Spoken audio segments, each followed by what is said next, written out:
Welcome back to SwitchStars and welcome to this double feature review of both Hunt and Sniper on the Nintendo Switch. Two games which I never wanted to cover in the first place, from a publisher who, truth be told, has released some right shite on the Nintendo Switch, including the god-awful Bullseye game and the notorious $10 calculator app. But thanks to the persistence of one particular viewer, I'm now forced to review these pieces of shit, if only to shut them the fuck up. Only joking of course, I welcome all suggestions and recommendations on the channel, but just take a look at the fucking state of these things. They clearly use every low poly asset under the sun, and Hunt even has a screenshot of the player shooting a deer in the arsehole, a feat I'm definitely not going to try and recreate when I get into it. But let's just get started, shall we?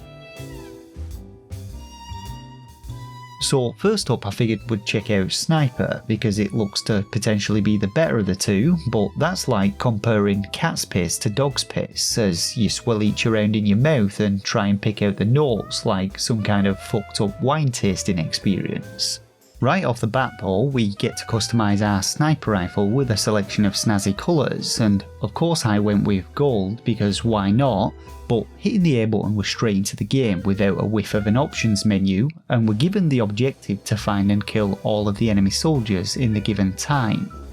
Dropped into the low poly world, we're given a brief moment of respite to take in our surroundings before wave 1 begins and a bunch of enemies spawn in alongside a bunch of buildings, and I was just getting prepared to take my first shot here before this guy decided to descend into the ground and this second guy followed suit, but I quickly lined up a third and took the shot. In a similar vein to Sniper Elite though, you get a cool bullet cam sequence with certain shots, however the end result is anticlimactic to say the least, as we get a spurt of pixelated blood and nothing more. And even Sniper Elite got a little bit boring after a while, but at least you had the gory X-ray cam to keep you entertained in that one.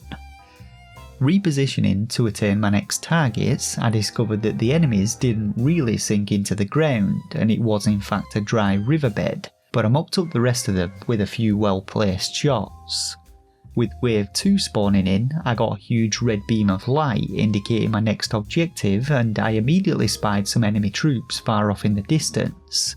I managed to take down one of them with a long shot and was rewarded with another bullet cam, but upon taking aim at my second, for some reason my shots just wouldn't land, and I soon discovered that this was due to the horrendous draw distance in the game as I drew nearer and all manner of buildings and obstructions popped into existence. Pulling out my pistol, I then decided that it was time for a bit of close quarters combat, dropping into a crouch and sneaking my way forward, only to be stopped in my tracks by a small staircase as I attempted to enter a building. And after identifying a target and taking a couple of pot shots which didn't land due to the distance, I descended into a trench only to be ambushed by an enemy as the game slowed to a crawl and I was instantly killed. Now after dying in the game you basically respawn at level 1 and have to start over, and the XP meter in the top right corner means absolutely jack shit. It's essentially a score count, but these scores aren't saved and there's no real challenge to the game anyway. You have ample time to take down enemies and the biggest difficulty you'll have is getting the world to actually spawn in and then hunting down enemies without getting shot yourself. All in all, it's not a terrible game and it's functionally sound, but it's boring as fuck and there's very little enjoyment to be had with it, especially when you consider that you can on occasion pick up Sniper Elite 4 for around $10. Moving on swiftly to Hunt though, we get a nice little camera pan on the main menu as a stag shakes its antlers before exiting stage left, and before starting the game we get to select from 3 different weapon sets. We have an AWP and pistol combo for long range precision, a pump action shotgun and 6-shooter revolver for those close range takedowns, and finally for everything else there's the semi-automatic assault rifle with underslung grenade launcher. Kicking things off with the sniper rifle though, I first got to choose the time of day, and to start with I opted for early morning as I figured the early bird catches the worm and all, so I was going to catch myself some kills. But spawning in, I found myself on a beach pockmarked by what appeared to be artillery shells, and indeed heading up a nearby slope I discovered an abandoned bunker peppered with bullet holes, so this is clearly a map asset designed for a World War II shooter. Continuing onto a wide open plain though, I encountered my first kill, a lowly white rabbit which I took careful aim at, targeting its head because there's nothing like a bit of overkill, is there? But upon taking the shot, nothing happened and the rabbit began to flee.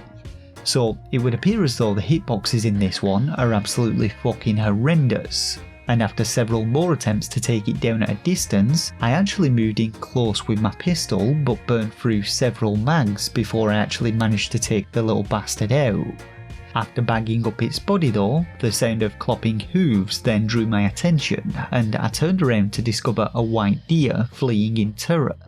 But once again, this proved to be an absolute pain in the ass to actually hunt down, and it wasn't until the deer got stuck trying to climb a mountain that I actually finally managed to land a killing blow, swiftly aiming in for the iconic arsehole shot. And after receiving another nifty bullet cam, the finale just left me disappointed as the deer hung lifelessly in the air and I wasn't even able to collect its body. From here on in though, I trawled the wilderness for additional targets but found none. I took the high ground and scanned a barren gully, trekked up a snow-clad hill and ventured into an abandoned farm, but the entire map appeared to be void of any form of life, and after attempting to explore further, I encountered invisible walls blocking my path, before eventually finding myself stuck and unable to move, at which point I quit out to the main menu.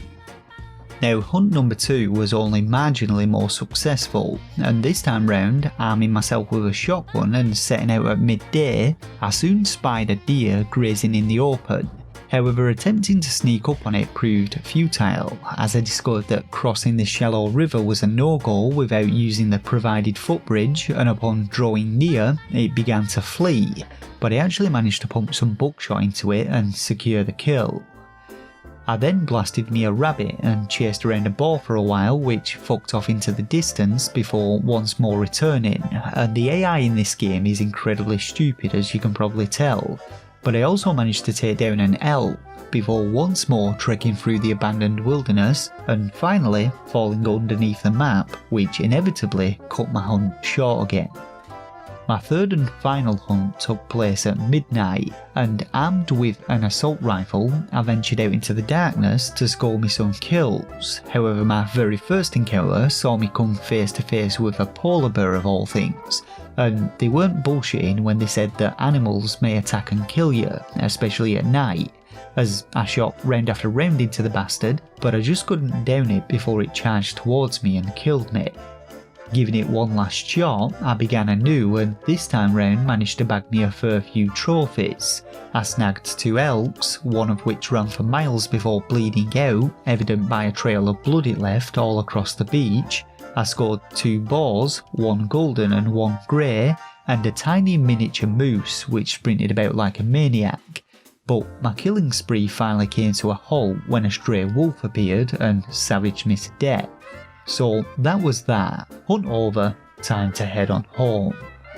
As with the previous game though, Hunt is a less than mediocre hunting game with very little to offer, and you'd be lucky to even encounter more than a couple of wild animals in your travels, and even luckier if you manage to take the bastards out. But if you're looking for an alternative, the Hunting Simulator series appears to be your best option, though these games also get very average ratings. That though is about it for this very unfortunate content on Hunt and Sniper from Sabec on the Nintendo Switch. Do let me know though if there's any other awful games you want to force me into covering, because I've clearly got nothing better to do with my time than to play shit games and live a life of regret. But for now, thanks to the patrons of the channel for their ongoing support, and to you the viewers for watching, and until next time, take care of yourselves and game on.